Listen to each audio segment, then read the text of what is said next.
아버지가 갑자기 쓰러지셨어요. 병원비가 급하게 필요한데 은행에 가서 아버지 통장에서 돈을 찾으려 했지만 돈을 꺼낼 수 없다는 거예요. 이 말을 들은 자녀의 마음은 얼마나 무너졌을까요? 사랑하는 아버지가 갑자기 쓰러져 급히 병원비가 필요하지만 그 돈을 아버지의 통장에서 찾을 수 없다는 현실은 정말로 답답하고 절망적입니다. 그 순간 아버지의 통장은 단지 돈을 담고 있는 것이 아니라 바로 그 자녀에게는 생명선과도 같은 중요한 자원이었기에 그 현실을 받아들이기가 너무나 힘들었을 것입니다.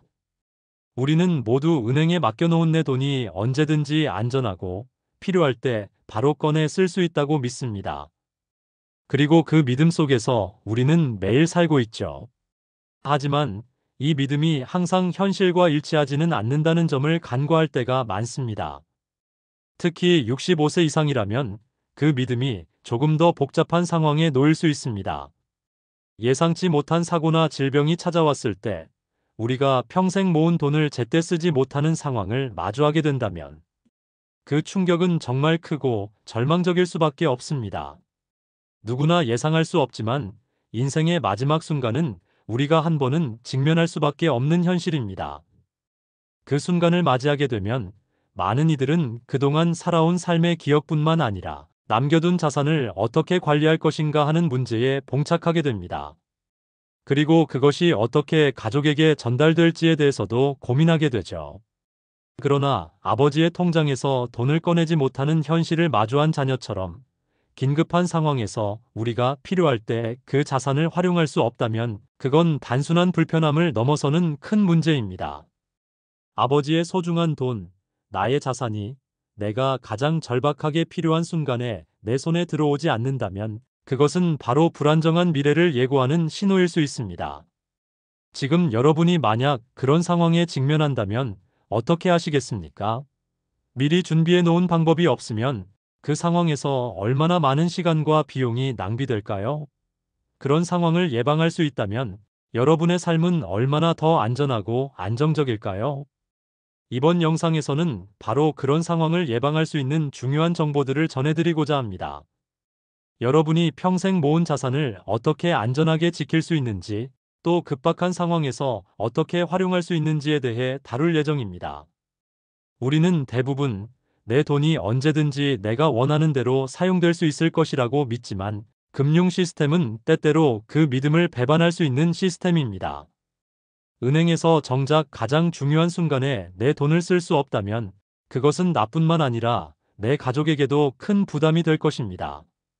그럼에도 불구하고 우리는 그런 상황이 발생하기 전까지는 준비하지 않기 쉽습니다. 하지만 준비해두면 불필요한 시간 낭비와 비용을 줄이고 필요한 순간에 바로 자산을 사용할 수 있습니다. 여러분, 이 영상을 통해 중요한 점을 하나하나 점검하고 우리가 미리 준비할 수 있는 방법들을 배우세요. 이를 통해 여러분의 소중한 자산을 안전하게 지킬 수 있는 방법을 알아보고 65세 이상만의 특별한 혜택도 놓치지 않도록 하세요. 오늘 이 영상이 끝까지 여러분에게 큰 도움이 되기를 바랍니다. 우리는 모두 평생 모은 돈이 있다면 그 돈을 자신이 필요할 때 자유롭게 사용할 수 있다고 믿습니다. 은행에 있는 내 돈은 언제든지 내 손끝에서 꺼낼 수 있는 안전한 자산이라고 생각하죠. 하지만 실제로는 그렇지 않은 경우가 많습니다. 특히 나이가 들면서 그 믿음은 점점 더 큰 현실의 벽에 부딪히게 됩니다. 정할아버지의 이야기를 들어봅시다. 정할아버지는 평생 자식들을 키우며 열심히 일했고 그동안의 수고와 노력으로 은행에 예금을 해두었습니다. 그 예금은 앞으로의 노후를 대비하고 갑자기 필요할 때 쓸 수 있는 자산이라고 믿었습니다. 그러나 어느 날 갑자기 정할아버지가 심장병 발작으로 병원에 실려가게 되었고 상황은 급박해졌습니다. 병원에서는 즉시 수술을 해야 한다고 했고 필요한 병원비는 200만 원이었습니다. 자녀는 급히 병원비를 마련하려고 은행에 가서 아버지의 통장에서 돈을 꺼내려고 했습니다. 하지만 은행 직원은 이렇게 말했습니다. 죄송합니다만 본인 외에는 인출이 불가능합니다. 이 말은 자녀에게 너무나 큰 충격이었습니다. 아버지의 통장에는 200만 원이 있었고 그 돈은 바로 병원비로 쓸 수 있는 돈이었지만 정작 그 돈을 꺼낼 수 없는 현실에 직면하게 된 것입니다. 급하게 돈을 빌리거나 대출을 받지 않으면 병원비를 마련할 방법이 없었습니다. 이러한 상황에서 문제의 핵심은 금융실명제와 개인정보보호법이라는 두 가지 제도에 있었습니다. 은행은 고객의 개인정보를 보호하기 위해 본인 외에는 출금이 불가능하다는 원칙을 고수하고 있습니다. 하지만 긴급 상황에서 이 원칙은 오히려 고객에게 불리하게 작용할 수 있습니다. 특히 갑작스러운 사고나 질병으로 의식을 잃거나 병원에 입원한 경우 그 사람의 돈을 쓸 수 있는 방법이 없다는 현실은 너무나도 안타깝고 실망스러운 일이 아닐 수 없습니다. 이 문제를 해결하기 위한 방법은 무엇일까요? 바로 금융보호인 제도입니다. 이 제도는 미리 신뢰할 수 있는 사람을 지정해두면 내가 아프거나 의식이 없을 때 그 사람이 대신 금융 업무를 처리할 수 있도록 해줍니다. 미리 지정된 금융보호인이 있으면 급박한 상황에서도 내 돈을 안전하게 사용할 수 있습니다. 그럼에도 불구하고 많은 사람들이 이 제도에 대해 잘 알지 못해 갑작스러운 상황에서 당황하고 불필요한 대출이나 비용을 지출하게 되는 경우가 많습니다. 건강할 때 미리 딸을 금융보호인으로 등록해 두었더라면 딸이 대신 병원비를 해결할 수 있었을 것입니다. 그렇게 되면 급하게 대출을 받지 않고도 필요한 자금을 마련할 수 있었고 가족들이 당황하거나 고통스럽게 시간을 보내지 않았을 것입니다. 이러한 제도는 병원비나 긴급 자금을 필요로 할 때, 그리고 내가 아프거나 의식이 없을 때 내가 미리 설정한 신뢰할 수 있는 사람을 통해 자산을 관리하고 사용할 수 있는 중요한 방법입니다. 하지만 이 제도는 미리 준비해두지 않으면 아무 소용이 없습니다. 건강할 때, 의사결정 능력이 있을 때 미리 등록해 놓는 것이 가장 중요합니다. 만약 치매나 사고로 인식이 떨어지고 의식이 없어지면 금융보호인 제도를 설정하는 것이 불가능해집니다. 미리 준비하지 않으면 나중에는 이미 늦을 수 있다는 점을 명심해야 합니다. 또한 이 제도는 매우 간단하게 등록할 수 있습니다. 본인의 신분증과 금융보호인으로 지정할 사람의 신분증을 준비해 은행에 가면 단 10분 이내에 완료할 수 있습니다. 너무 간단한 절차이기 때문에 시간이 날 때 미리 준비해 놓는 것이 좋습니다. 주거래 은행에서부터 하나씩 등록해 두는 것을 추천합니다. 이렇게 하면 만약 급한 상황이 생겼을 때 신속하게 대응할 수 있습니다. 그렇다면 금융보호인 제도 외에도 우리가 준비해야 할 다른 방법은 무엇이 있을까요? 바로 상속계획과 자산관리입니다. 이와 같은 문제는 단지 내가 죽은 뒤의 일이 아니라 내가 아프거나 의식을 잃은 상황에서도 중요하게 작용할 수 있습니다.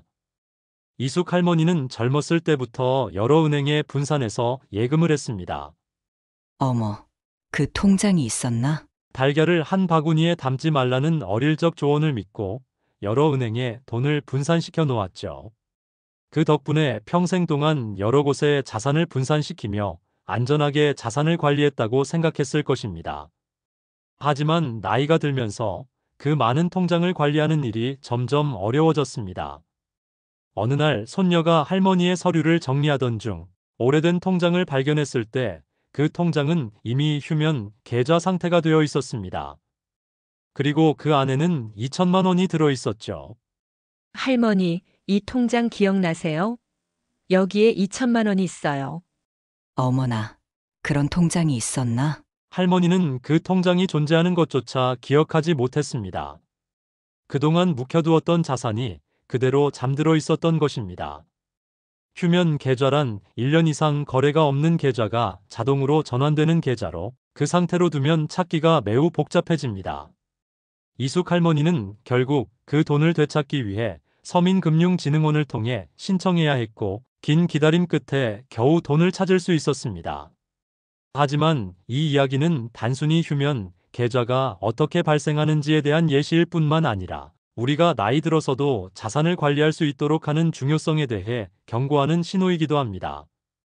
이숙 할머니의 사례처럼 우리는 자산을 분산하고 여러 통장을 관리하면서도 시간이 흐르면 그 통장의 존재조차 잊게 됩니다. 기억력 저하나 불편한 금융 관리로 인해 자산이 잠들어 버리는 일이 많아지죠. 휴면 계좌가 되는 이유는 무엇일까요? 대부분은 1년 이상의 거래가 없으면 자동으로 휴면 계좌로 분류되기 때문입니다. 예금 만기 후 거래를 하지 않으면 그 통장은 결국 잠자기 시작합니다. 특히 고령의 경우 기억력이 저하되거나 여러 계좌를 동시에 관리하기 어려워지는 경우가 많습니다. 그러다 보면 오래된 통장들을 잊고 살게 되죠. 그리고 그 잃어버린 자산은 가족조차 모르게 계속 잠들어 있습니다. 우리나라 금융권의 휴면 계좌로 잠들어 있는 돈은 약 12조 원에 달한다고 합니다.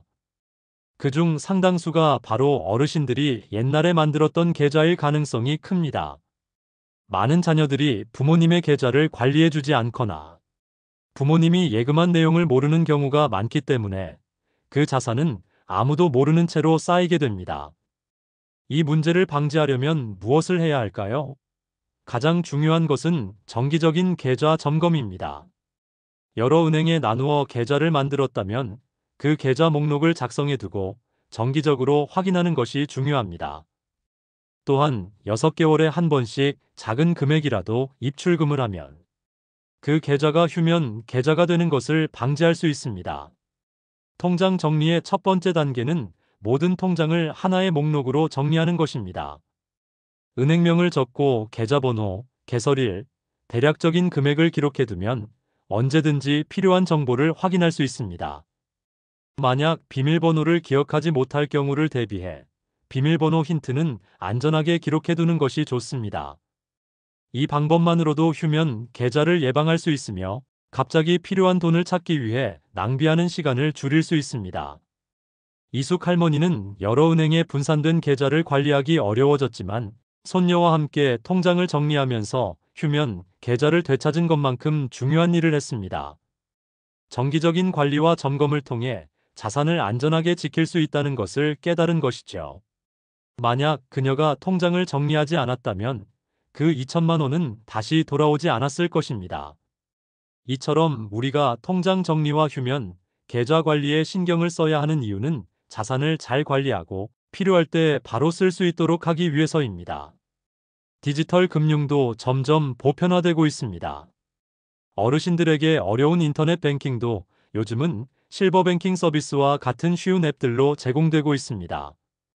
큰 글씨로 된 앱과 필수 기능만 모아둔 서비스 덕분에 어르신들도 점차 금융을 보다 쉽게 이용할 수 있습니다. 이런 서비스는 자산을 관리하는 데 중요한 도구가 될 수 있으며 통장 정리와 디지털 금융 관리를 함께 병행하면 휴면, 계좌 문제를 더 효과적으로 예방할 수 있습니다. 사람은 누구나 언젠가 세상을 떠나게 됩니다. 그러나 상속 문제는 우리가 언제 떠날지 모른다는 사실을 간과한 채 준비되지 않으면 가족에게 커다란 부담을 안겨줄 수 있습니다. 많은 사람들이 나는 잘 살고 있으니까 상속에 대해 걱정할 필요가 없다는 생각을 하지만 실상은 다릅니다. 특히 65세 이상인 어르신들이 만약 급작스럽게 세상을 떠난다면 자녀들은 상속 문제로 예상치 못한 어려움을 겪게 될 수 있습니다. 김철수 할아버지의 사례를 들어보겠습니다. 김 할아버지는 자신이 살아있는 동안 자녀들에게 재산을 공평하게 나누어 주겠다고 여러 번 말씀하셨습니다. 그러나 갑자기 김 할아버지가 세상을 떠났고 자녀들은 상속 절차를 시작하게 되었습니다.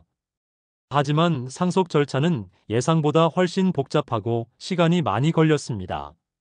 상속을 진행하려면 여러 서류와 증빙 자료가 필요했으며 그중 사망진단서, 가족관계증명서, 상속인 전원의 인감증명서, 상속인 전원의 신분증, 사본, 상속인 전원의 동의서 등 많은 서류들을 준비해야 했습니다.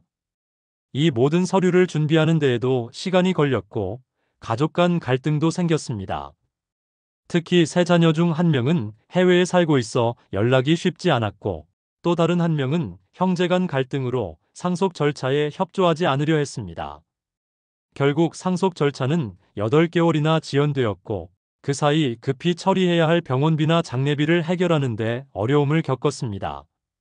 김 할아버지가 평생 모은 재산이었지만 그 재산을 자녀들이 제때 나누지 못한 채로 여러 가지 복잡한 절차 때문에 더 많은 시간과 비용이 낭비된 것입니다.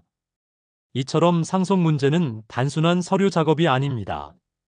상속 절차가 복잡해지고 법적 요건을 충족시키기 위한 절차가 많아지면 그 과정에서 가족 간 갈등이나 불필요한 시간 낭비가 발생할 수 있습니다. 특히 유언장이 없는 경우 재산 분할에 대한 의견 차이가 나면서 갈등이 심화될 수 있습니다. 때로는 법적 효력이 없는 유언장이 분쟁의 원인이 되기도 합니다. 미리 준비하지 않은 상속 계획은 가족 간의 불화와 갈등을 초래할 수 있으며 그로 인해 자산이 제대로 분배되지 못하는 불상사가 일어날 수 있습니다. 그러므로 중요한 것은 상속 계획을 미리 세우는 것입니다. 유언장을 작성하거나 상속에 필요한 서류들을 준비해 두는 것이 매우 중요합니다. 미리 상속 계획을 세워두면 상속이 훨씬 간단하고 순조롭게 이루어질 수 있습니다. 많은 사람들이 유언장을 작성하자니 불편하고 자식들에게 부담을 주고 싶지 않다고 생각할 수 있지만 실제로 유언장을 통해 명확한 상속 계획을 세워두면 상속 시 발생할 수 있는 불필요한 분쟁을 예방할 수 있습니다. 특히 공증받은 유언장은 법적 효력이 있기 때문에 상속 후 자녀들 간의 갈등을 막는 중요한 역할을 합니다. 이와 같은 상속 문제는 미리 준비해두면 후에 자녀들이 상속을 받을 때 좀 더 원활하게 진행될 수 있습니다. 중요한 것은 상속 재산을 어떻게 나누어 줄지, 어떤 조건으로 나눌 것인지 미리 정해두는 것입니다. 예를 들어, 내가 사망 후에 일정 금액이 자녀에게 나눠지고 특정 목적으로 사용되게끔 할 수 있는 방법이 바로 신탁제도입니다. 상속 재산을 미리 분배하는 방식이나 상속의 비율을 정해놓는 건 역시 유익합니다. 상속에 대한 준비는 단지 법적 문서만의 문제가 아니라 가족 간의 관계를 미리 고려하고 그들의 미래를 위한 배려가 될 수 있습니다. 김철수 할아버지처럼 미리 상속 계획을 세우지 않으면 가족 간의 갈등이나 상속 절차가 지연되면서 결국 중요한 순간에 그 돈을 제때 사용할 수 없게 되는 상황이 발생할 수 있습니다. 미리 준비해두면 상속을 받는 사람들에게도 혼란스러운 순간을 덜어주고 더 나아가 후회 없이 자산을 나누어 줄 수 있게 됩니다. 상속 계획을 세우는 것은 우리가 사망 후가 아니라 현재 살아있을 때 미리 준비해 두어야 할 중요한 일입니다. 특히 나이가 들수록 가족에게 미칠 영향을 고려하여 상속 계획을 철저하게 세워두는 것이 중요합니다. 우리가 살다 보면 예기치 않은 일이 언제든지 일어날 수 있습니다. 갑작스러운 사고나 병에 의해 의식을 잃거나 입원하게 되는 경우 내 돈을 내가 사용할 수 없게 되는 상황을 맞이할 수 있습니다. 그럴 때 필요한 것이 바로 금융보호인 제도입니다. 금융보호인 제도는 내가 미리 신뢰할 수 있는 사람을 지정해두고 그 사람이 내가 아프거나 의식이 없는 상황에서 대신 금융 업무를 처리할 수 있도록 돕는 제도입니다. 이 제도를 통해 미리 준비해두면 내가 급히 병원비가 필요하거나 생활비를 인출해야 할 때 그 돈을 바로 사용할 수 있게 되는 것입니다. 정할머니의 사례를 통해 이 제도가 어떻게 실제로 도움이 되는지 살펴봅시다. 정할머니는 건강할 때 자녀인 딸을 금융보호인으로 지정해 두었습니다. 그리고 갑작스러운 심장병 발작으로 병원에 입원하게 되었을 때 딸은 정할머니 대신 병원비와 생활비를 은행에서 바로 찾아서 급하게 필요한 자금을 마련할 수 있었습니다. 만약 이 제도를 미리 준비하지 않았다면 급박한 상황에서 대출을 받거나 고금리로 돈을 빌려야 했을 것입니다. 하지만 딸이 금융보호인으로 지정되어 있었기 때문에 시간을 낭비하지 않고 필요한 돈을 바로 사용할 수 있었습니다. 금융보호인 제도는 사실 굉장히 간단하게 준비할 수 있습니다. 본인의 신분증과 금융보호인으로 지정할 사람의 신분증을 들고 은행에 방문하면 단 10분 만에 등록을 완료할 수 있습니다. 그리고 등록된 보호인은 내가 의식이 없거나 병에 걸려 금융 업무를 처리할 수 없는 상황에 대비해 미리 지정해 놓은 사람으로 그 사람이 대신 금융 거래를 할 수 있게 되는 것이죠. 이 제도의 가장 큰 장점은 금융보호인이 내가 직접 관리하는 은행 업무를 대신 처리할 수 있지만 큰 금액을 이체하거나 계좌를 해지하는 등의 중요한 결정은 할 수 없다는 점입니다.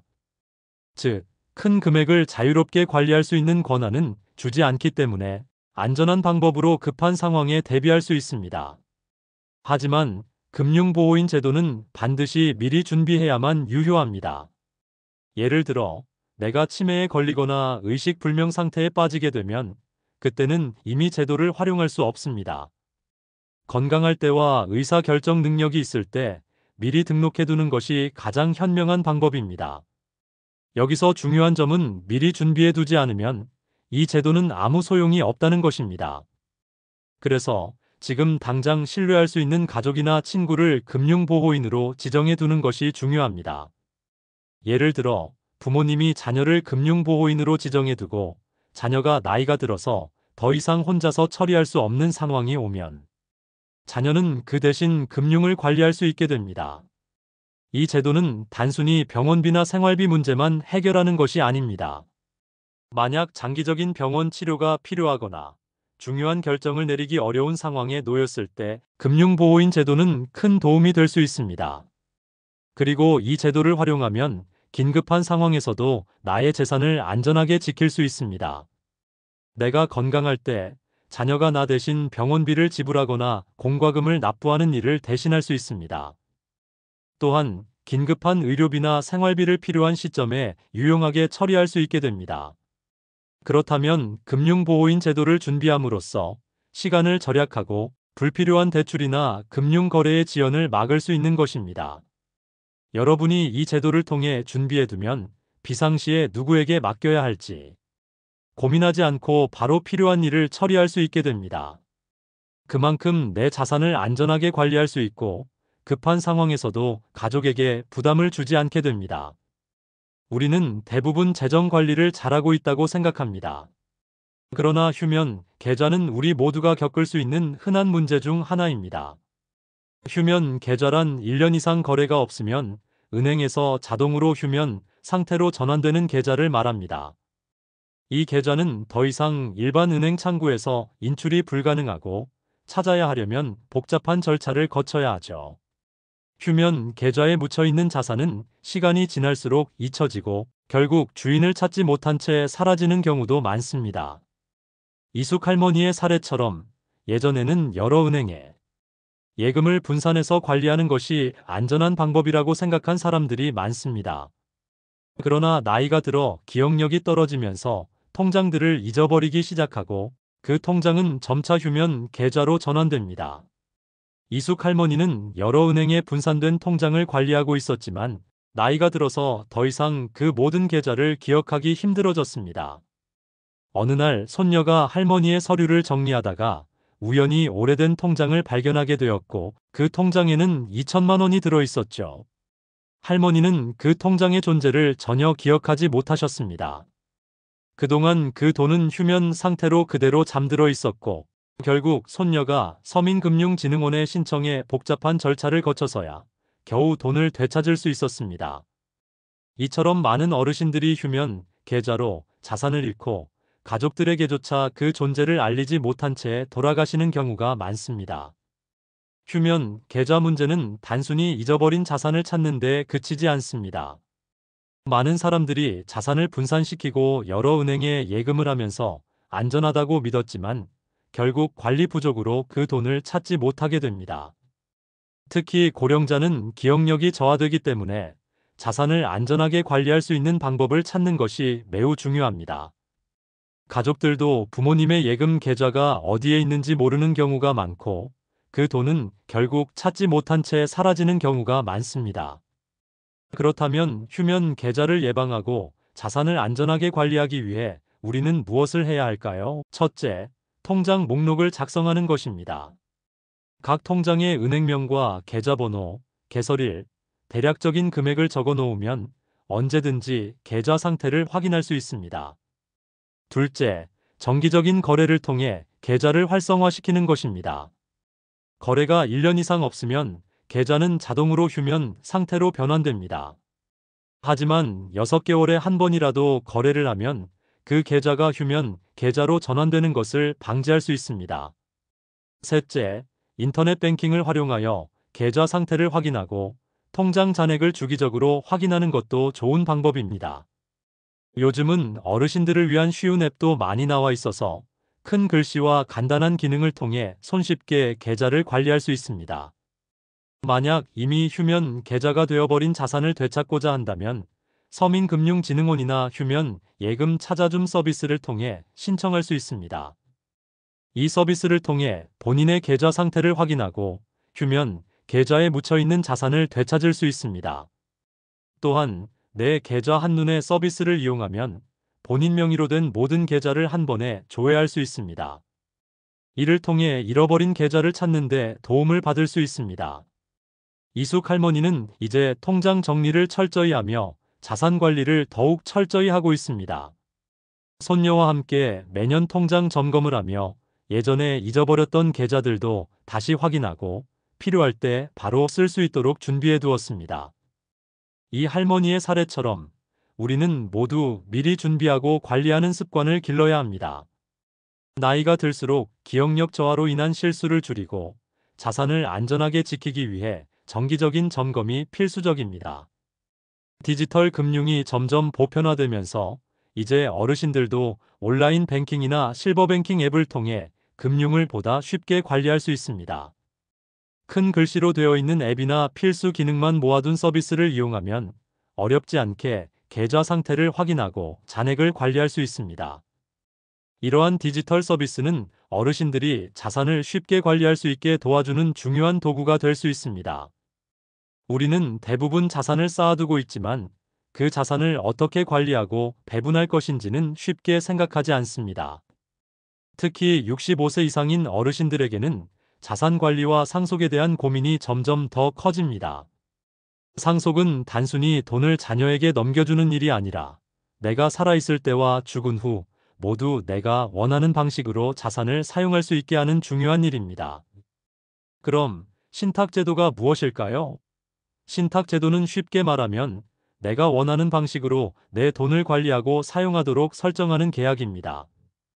예를 들어 내가 치매에 걸렸을 때 이 돈은 요양원에만 쓰이도록 하거나 매달 일정 금액만 인출할 수 있도록 할 수 있습니다. 또한 상속 문제를 미리 해결할 수 있는 방법이기도 합니다. 상속은 그 자체로 복잡하고 자녀들 간의 갈등을 일으킬 수 있습니다. 그런데 신탁을 사용하면 상속인들이 어떻게 자산을 나눠야 할지에 대해 명확한 기준을 설정할 수 있기 때문에 갈등을 예방할 수 있습니다. 이정희 할머니는 3천만 원을 신탁으로 맡기기로 결정했습니다. 그 조건은 병원에 입원한 후 진단서만 제출하면 의료비로 쓸 수 있고 나머지는 매달 30만 원씩 생활비로 인출할 수 있도록 하는 것이었습니다. 1년 후 큰 병으로 입원하게 되었을 때 신탁 덕분에 병원비는 바로 사용할 수 있었고 생활비도 매달 정확하게 지원받을 수 있었습니다. 신탁 제도 덕분에 경제적인 걱정 없이 병원에서 치료를 받을 수 있었고 경제적 부담을 덜 수 있었습니다. 이정희 할머니처럼 신탁 제도는 어떠한 목적으로 자산을 사용할지 미리 설정하고 조건을 지정할 수 있습니다. 내가 사망한 후 재산을 자녀들에게 어떻게 나눠줄지, 누구에게 어떤 비율로 분배할지 미리 정해두면 상속 시 발생할 수 있는 분쟁을 예방할 수 있습니다. 예를 들어 장남에게 30%, 차남에게 30%, 손자에게 40%로 분배하고 싶은 조건을 미리 설정해두면 가족 간의 의견 차이로 인해 발생할 수 있는 갈등을 미리 막을 수 있습니다. 신탁제도의 장점은 내가 지정한 대로 내 자산이 목적에 맞게 사용될 수 있도록 하는 것입니다. 생활비 신탁, 의료비 신탁, 손자녀 교육비 신탁 등 다양한 형태로 자산을 설정할 수 있습니다. 또한 상속제도를 함께 준비할 수 있기 때문에 내가 사망한 뒤에도 상속인들 간의 갈등을 예방하고 내 자산이 내가 원하는 방식으로 분배될 수 있습니다. 많은 사람들이 신탁제도에 대해 잘 모릅니다. 신탁은 부자들만 하는 것 아닌가? 라는 오해가 있을 수 있습니다. 그러나 이제는 소액 신탁 상품도 많이 출시되고 있습니다. 예를 들어 300만 원부터 시작할 수 있는 신탁 상품도 존재합니다. 즉, 부자들만의 전유물이 아니라 누구나 사용할 수 있는 제도라는 것입니다.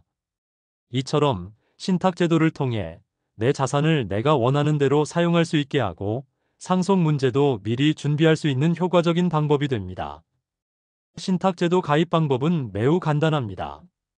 대부분의 은행이나 증권사, 보험사에서 신탁 상품을 제공하며 상담을 통해 자신의 상황에 맞는 신탁 상품을 선택할 수 있습니다.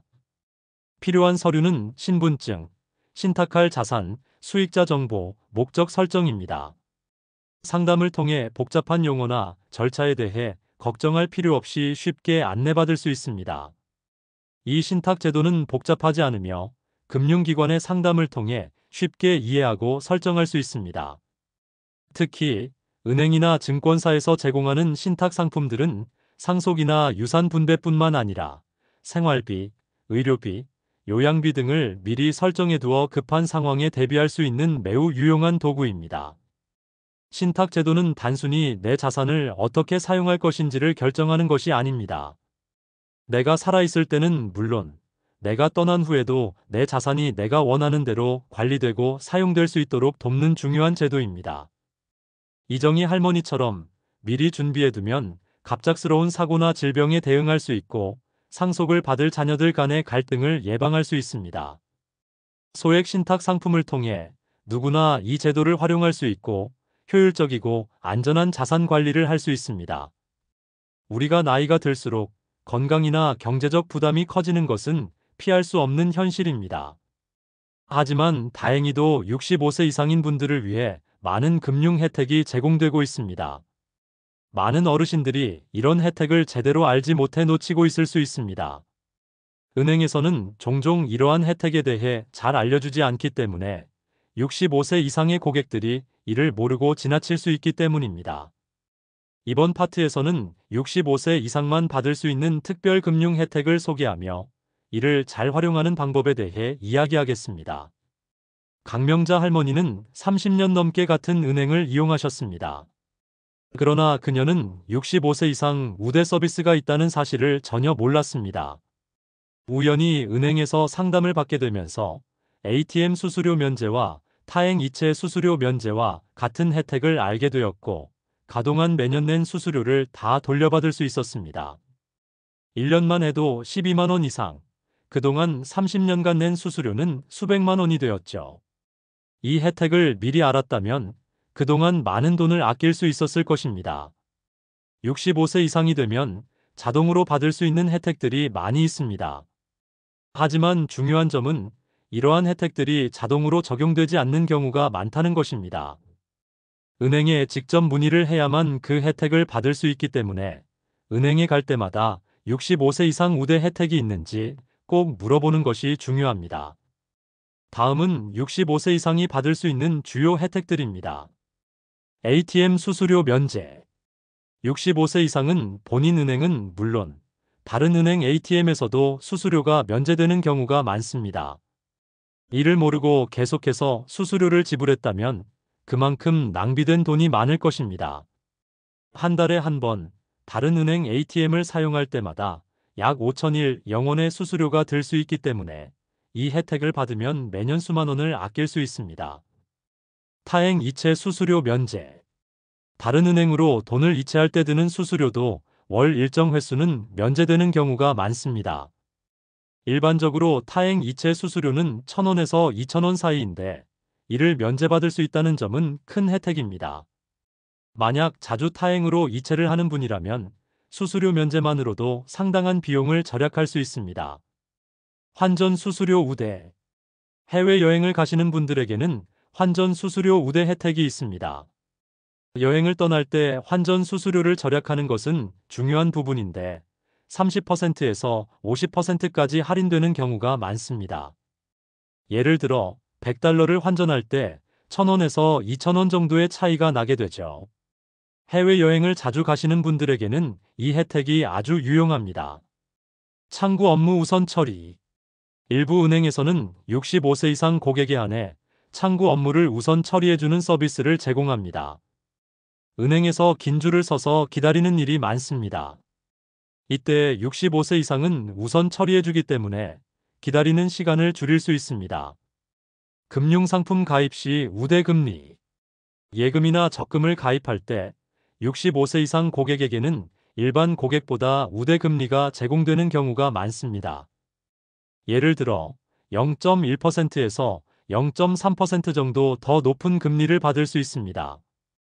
이 금리가 작게 느껴질 수 있지만 금액이 커지면 커질수록 그 차이는 상당히 큰 금액이 될 수 있습니다. 실버 전용 금융 상품. 65세 이상만 가입할 수 있는 특별한 금융 상품도 존재합니다. 이 상품들은 일반 상품보다 더 유리한 조건을 제공하는 경우가 많고 저축성이나 보험성 상품들이 많습니다.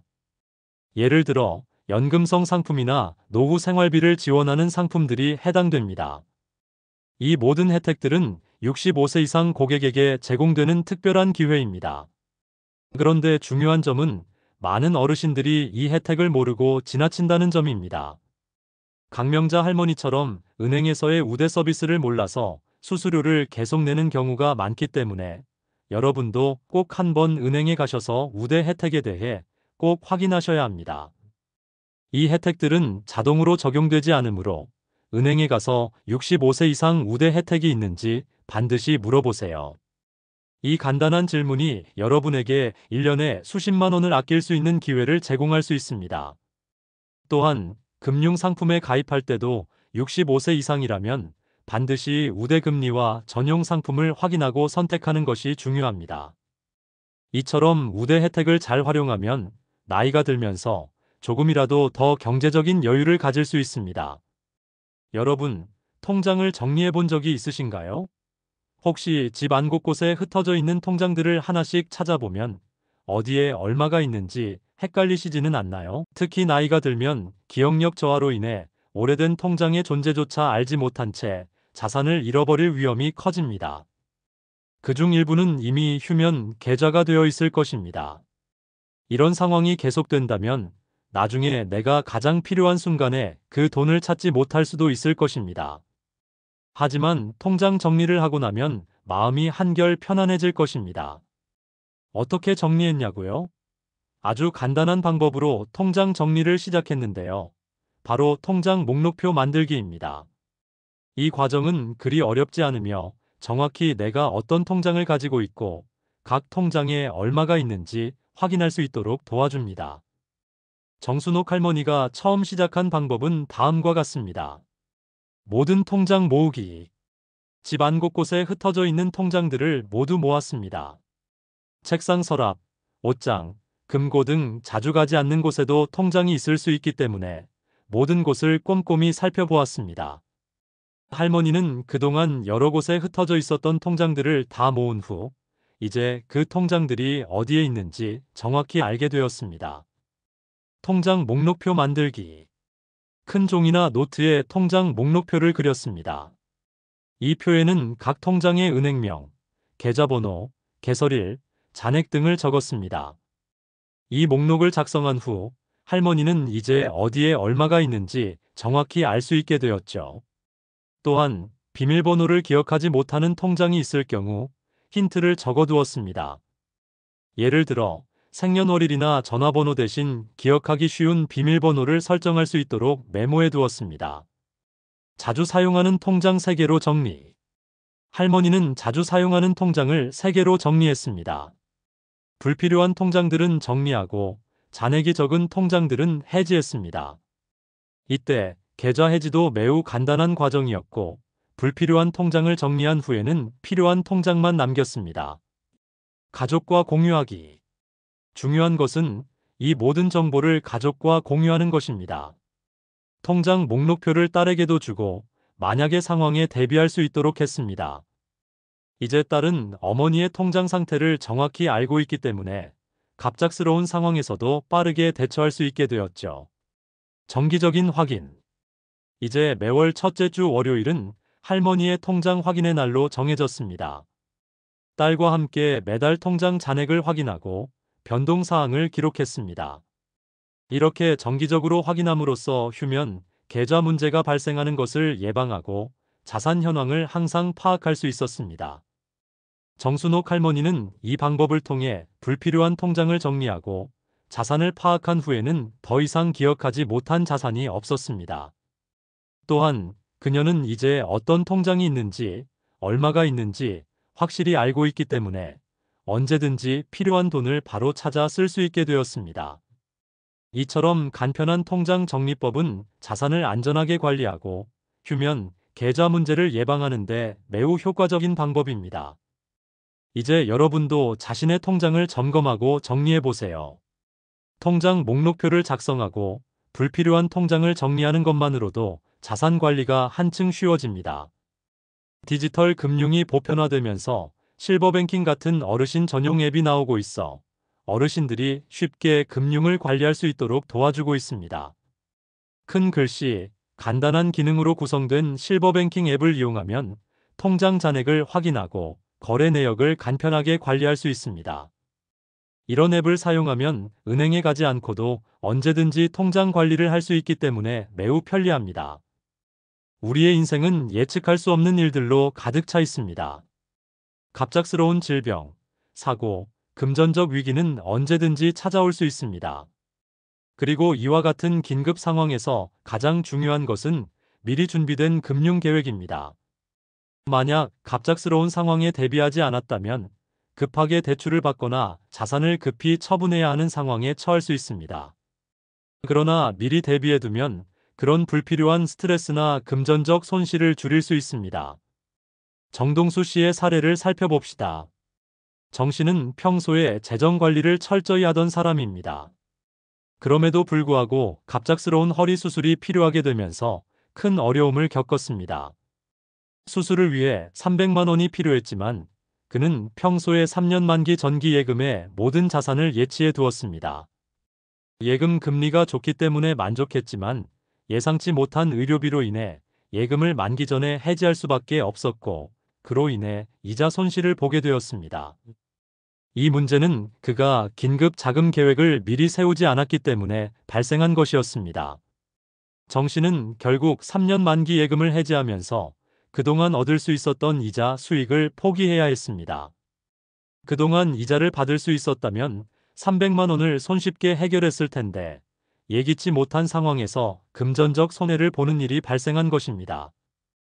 이러한 상황을 피하려면 긴급 상황을 대비한 금융 계획을 세워야 합니다. 1. 비상금 체계 구축하기. 긴급 상황에서 가장 중요한 것은 비상금을 준비하는 것입니다. 정동수 씨처럼 모든 돈을 하나의 예금에 넣어두면 예기치 않은 상황에 대응하기 어려울 수 있습니다. 대신 3가지 단계로 비상금을 나누어 준비하는 것이 효과적입니다. 첫 번째 단계는 한개월 생활비를 입출금 계좌에 준비하는 것입니다. 생활비는 매달 고정적으로 필요한 자금이기 때문에 긴급 상황이 발생하면 이 계좌에서 바로 사용할 수 있도록 준비해두는 것이 좋습니다. 두 번째 단계는 2개월에서 3개월 생활비를 단기 금융상품에 두는 것입니다. 이 상품들은 단기적인 자금 운용에 적합하며 이자, 수익도 얻을 수 있기 때문에 필요한 자금을 빠르게 찾을 수 있으면서도 이자도 받을 수 있는 장점이 있습니다. 세 번째 단계는 6개월 생활비를 해지이자 손실이 적은 상품에 두는 것입니다. 예를 들어 정기예금처럼 안정적인 상품에 예치하면 급히 필요한 상황에 대응할 수 있습니다. 다만 급하게 해지할 경우 이자 손실이 발생할 수 있기 때문에 그만큼 여유 자금을 확보하는 것이 중요합니다. 2. 의료비 전용 계좌 만들기. 만약 갑자기 병원비가 필요하다면 의료비 전용 계좌를 따로 만들어 두는 것이 유용합니다.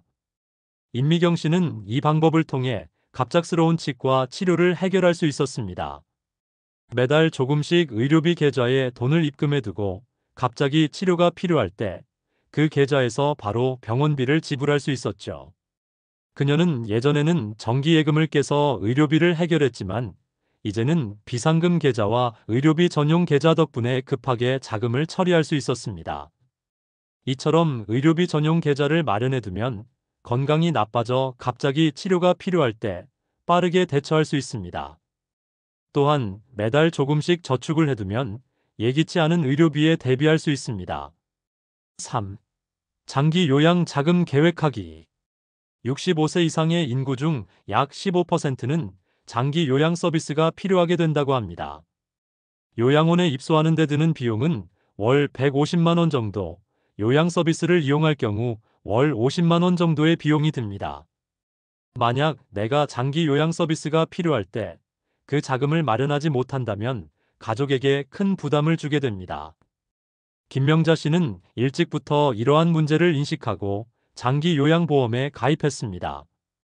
또한 요양자금을 위한 전용 계좌도 별도로 마련해 두었습니다. 이 덕분에 갑작스럽게 요양원에 입소하게 되어도 금전적으로 부담이 없었습니다. 또한 주택연금을 전환하는 방안도 미리 검토해 두었고, 이에 대한 준비 덕분에 건강이 나빠지더라도 가족에게 짐이 되지 않을 수 있었습니다. 4. 보험 상품 활용하기. 예기치 않은 상황에 대비한 보험 상품을 활용하는 것도 중요한 부분입니다. 건강 문제나 사고로 갑자기 치료가 필요할 때 보험 상품에 가입해두면 치료비 부담을 줄일 수 있습니다.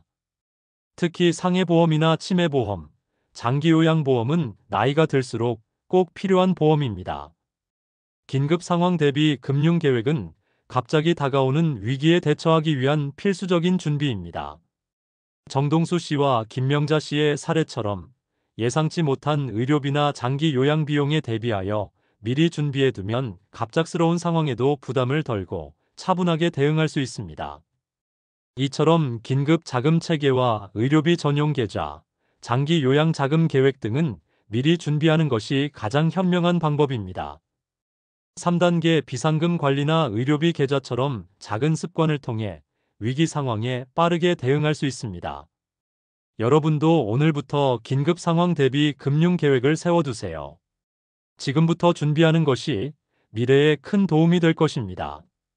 지금까지 우리는 노후 준비와 금융 문제에 대해 다양한 해결책을 살펴보았습니다. 응급 상황에서의 금융 접근 불가, 휴면, 계좌로 인한 자산 손실, 복잡한 상속 절차 등 현실에서 마주할 수 있는 문제들을 하나씩 풀어보며 어르신들이 겪는 어려움과 그에 대한 해결책을 제시했습니다. 그럼에도 불구하고 가장 중요한 메시지는 무엇일까요? 바로 미리 준비하는 것입니다. 우리는 건강할 때, 기억력이 좋을 때 준비를 해야 합니다. 나이가 들어서 갑작스런 사고나 질병에 대비하기 위해서는 미리 계획을 세우고 준비해두는 것이 가장 중요합니다. 만약 이를 준비하지 않는다면 그때는 이미 늦을 수 있습니다. 금융보호인 제도, 휴면, 계좌관리, 신탁제도 등의 다양한 방법을 미리 설정해 두는 것만으로도 우리가 겪을 수 있는 많은 어려움을 예방할 수 있습니다.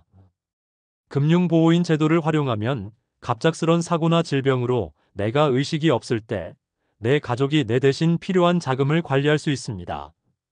만약 이 제도를 미리 설정하지 않으면 급히 대출을 받거나 고금리 대출을 통해 자금을 마련해야 하는 상황이 올 수 있습니다. 하지만 금융보호인 제도를 미리 준비해두면 가족들이 신속하게 대처할 수 있어 큰 도움이 될 수 있습니다. 또한 휴면, 계좌 문제도 중요한 부분입니다. 내가 여러 은행에 예금을 분산시켜 놓고 통장 관리를 제대로 하지 않으면 시간이 지나면서 휴면 계좌가 되어 자산을 잃을 수 있습니다. 하지만 정기적인 계좌 점검과 통장 목록 작성만으로도 휴면, 계좌 문제를 예방할 수 있습니다. 미리 통장을 정리하고 자산 현황을 파악하면 필요한 순간에 자산을 쉽게 찾을 수 있습니다. 신탁제도는 또 다른 중요한 해결책입니다. 내가 사망한 후 내 자산을 내 의지대로 관리하고 상속 분배를 명확히 할 수 있습니다. 신탁을 활용하면 내가 살아있을 때도 장기 요양비, 의료비, 생활비를 내가 설정한 조건에 맞춰 관리할 수 있습니다. 또한 상속인 간 갈등을 예방하고 자산을 공평하게 분배할 수 있도록 도와줍니다. 신탁은 단순히 부자들만 이용하는 제도가 아닙니다. 이제는 소액 신탁 상품도 출시되어 누구나 활용할 수 있는 제도입니다. 65세 이상 전용 금융 혜택 역시 절대 놓쳐서는 안 됩니다. 많은 어르신들이 65세 우대 서비스에 대해 잘 모르고 지나쳐서 ATM 수수료나 타행 이체 수수료를 불필요하게 지불하고 있을 수 있습니다.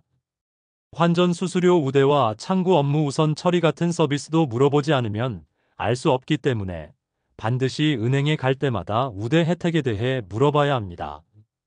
이렇게 하면 매년 수십만 원을 절약할 수 있고 자산 관리에 큰 도움이 됩니다. 마지막으로 통장 정리법을 통해 우리는 불필요한 통장을 정리하고 자산 현황을 정확히 파악할 수 있습니다. 비밀번호 관리와 정기적인 점검을 통해 휴면, 계좌나 잊어버린 자산을 예방할 수 있습니다. 또한 가족과의 공유를 통해 비상 상황에도 빠르게 대처할 수 있습니다. 지금 바로 준비하세요. 우리가 지금 당장 준비하지 않으면 그 준비가 나중에는 불가능할 수 있습니다. 건강이 좋을 때, 기억력이 좋을 때, 의사결정 능력이 있을 때 미리 준비하는 것이 가장 현명한 방법입니다. 금융보호인 제도, 휴면, 계좌관리, 신탁제도, 65세 이상 전용 금융 혜택 등은 모두 미리 준비해두면 노후 생활을 더 안전하고 편안하게 만들어주는 중요한 방법들입니다. 지금이 바로 그 나중입니다.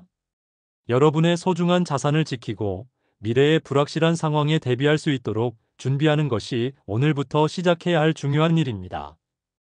오늘 바로 준비하세요. 미래에 대한 준비가 여러분에게 더 나은 노후와 안정적인 생활을 선물할 것입니다.